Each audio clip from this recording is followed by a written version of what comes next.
Saat dia diserang teman-teman, dia tetap melangkahkan langkah bagaimana pertahanan dilakukan, tetapi menyisipkan serangan balik yang sangat mematikan.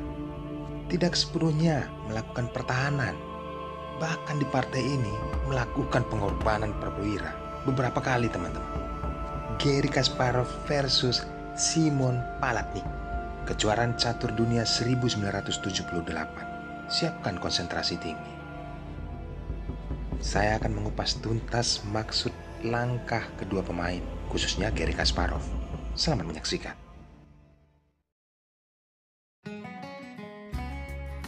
Garry Kasparov memegang buah putih memulai dengan langkah 1004, pion ke-4. Dibalas kuda ke F3, menyerang pion. Di sini, Ally Keynes defend terjadi di papan. Pion melaju satu langkah mengancam kuda naik ke D5. Selanjutnya, kedua pemain tetap memainkan pion center, mengajak pertukaran dilakukan oleh hitam. Garry mengabaikannya, memainkan kuda ke F3. Setelah hitam pion ke G6, jelas tujuannya gajah Vincento. Garry Kasparov gajah petak terang ke C4. Saat kuda diserang, dia menyerang balik, penempatan ke B6. Gajah ditarik ke B3. Permainan pun berlanjut. Pion ke A5. Ya, mencoba menjebak posisi gajah. Simpelnya, Garry Kasparov memainkan pion ke A4. Inilah yang diperlihatkan bagaimana saat perwiranya diserang, dia tetap mempertahankan posisi untuk menyerang balik nantinya. Penempatan gajah ke G7 membawa kuda ke G5 menyerang pion 2 kali. Hitam menangkisnya, menutup pergerakan gajah. Pion ke E6. Selanjutnya, putih memperkokoh pion senternya. Dia memainkan pion ke F4. Balasan dari hitam dengan posisi seperti ini, memukul pion menyederhanakan permainan. Setelah kembali dipukul oleh pion, saatnya dia kembali teman-teman merusak ataupun menghancurkan pion center yang dimiliki Garry Kasparov. Hal ini diabaikan. Dia rokade sayap raja karena menyerang pion yang ada di F7 2 kali. Mudah bagi hitam. Dia juga melakukan rokade sayap raja. Kembali memperkokoh pion ke C3. Tetap dengan fokus utama. Simon Palatnik incaran pion D4. Diabaikan oleh Garry Kasparov. Manuver kuda ke E4 membawa kuda juga digerakkan oleh Simon Palatnik. Kali ini ke D7. Apa tujuannya teman-teman? Bagaimana langkah gajah petak gelap memperkokoh pion yang ada di D4. Hitam kuda ke E7. Jika kita amati, manuver perwira yang dilakukan oleh hitam adalah memperkokoh posisi rajanya. Kondisi pun berlanjut, pertukaran pion terjadi di lini center. Gajah dipaksa mundur tetapi tetap memaksa pakuan kepada kuda hitam. Lagi-lagi, gajah dipukul mundur dan ditempatkan ke F2. Yang menjadi pertanyaan, kenapa ke F2? Bukankah ini menghambat pergerakan benteng? Kenapa tidak ke G3? Inilah yang dilihat oleh Garry Kasparov. Ada ancaman kuda ke F5, mengancam pion, menyerang gajah, dan juga bisa mencakar jika kuda ditempatkan ke E3, mencakar benteng dan menteri. Maka dari itu kita kembali, langkah aslinya gajah ke F2. Kuda manuver ke G6. Saatnya teman-teman, bagaimana dia diserang, kali ini dia mulai menyerang. Memainkan kuda, lalu menteri ditempatkan ke E7. Gajah ditarik diagonalnya ke C2. Persiapan mungkin hitam juga bisa mengaktifkan gajahnya, Vincento ataupun A6. Lihat kondisi. Yang menjadi pembeda teman-teman saat Garry Kasparov menempatkan gajah ke E3. Lalu hitam gajah menyerang benteng. Benteng dinaikkan ke F2. Apa tujuan Garry Kasparov? Diagonal gajah petak terang dan gelap sudah menjuru ke pertahanan Raja Hitam. Apalagi pada saat kuda diturunkan ke H8 oleh Simon, dia melakukan pengorbanan, teman-teman. Langkah aslinya tetap pengorbanan ini diambil.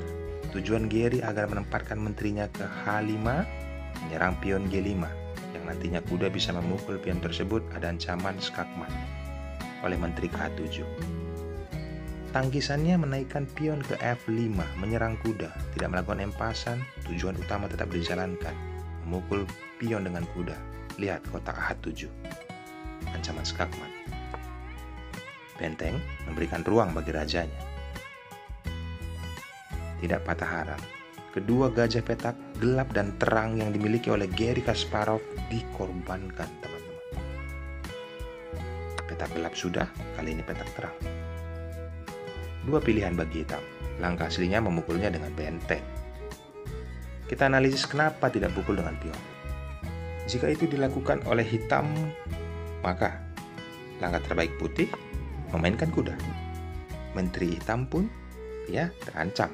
Ada 3 langkah yang bisa dilakukan oleh menteri hitam. Tidak mungkin ke F8 karena membawa menteri tempo skakmat. Dan bagaimana jika ke D8? Menteri itu akan tumbang, teman-teman. Karena setelah mengambil tempo skak, raja dipaksa ke F8 baru kuda mencakar menteri. Dilanjutkan putih, pasti menang. Dan satu langkah lagi, bisa penempatan ke E8. Kelihatan langkah terbaik. Ada ancaman dari kuda, mencakar benteng. Menteri ke C8, tempo skak dilakukan. Raja bergeser ke F8, kuda memukul benteng. Banyak sekali ancaman beberapa langkah ke depan yang terlalu panjang untuk dianalisis. Tetapi keunggulan putih sangat mutlak. Untuk itu kita kembali. Oke, teman-teman. Saya rasa kalian juga sudah paham kemenangan untuk buah putih apabila pion memukul gajah. Di langkah aslinya, gajah dipukul oleh benteng. Tapi tetap saja, teman-teman. Benteng pukul benteng. Tujuannya jelas, menteri ditempatkan ke H7 skakmat. Hitam memukul benteng tersebut dengan pion memainkan kuda terlebih dahulu, mengancam menteri.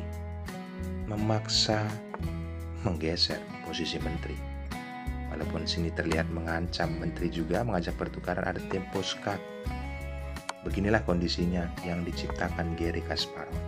Kembali mengambil tempo skak, membuka ruang untuk kotak F. Dikuasai oleh benteng. Benteng naik ke A3, tujuannya kalian juga sudah bisa lihat ke F3. Masih mencoba, Simon Palatnik berharap bisa tempo skak, tetapi terlebih dahulu putih mengambil tempo skak. Ditutup oleh kuda. Tidak terburu-buru, Gary Kasparov memberikan ruang dulu bagi rajanya menaikkan pion ke H3. Bisa saat disekak, menaikkan nanti raja ke H2. Langkah terbaik ini terlihat logika, teman-teman, karena sudah sangat didesak mengajak pertukaran menteri. Tapi itulah konsep dari pengorbanan kedua gajah yang dilakukan oleh Gary Kasparov sebelumnya. Langkah ini yang diambil, mengancam menteri, dipukul oleh gajah, tempo skak, dan di sini Simon Palatnik menyerah. Karena memang kondisinya sudah sangat sulit, teman-teman. Menteri akan tumbang. Dilanjutkan juga sudah sangat percuma.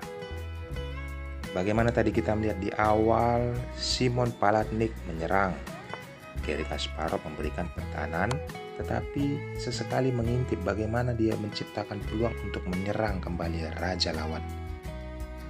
Luar biasa yang dipertunjukkan kepada kita. Tentunya kita bisa ngambil ilmunya. Kejuaraan catur dunia 1978. Alekhine Defense terlihat di papan. Baik teman-teman, kita sudah sampai di penghujung video. Jangan lupa like, komen, dan subscribe. Berikan juga komentar yang positif. Video-video berikutnya akan lebih spektakuler lagi. Tentunya dari pecatur dunia. Bye-bye. Oh iya teman-teman, dengan posisi seperti ini putih bisa mempersiapkan pion mungil menjadi monster.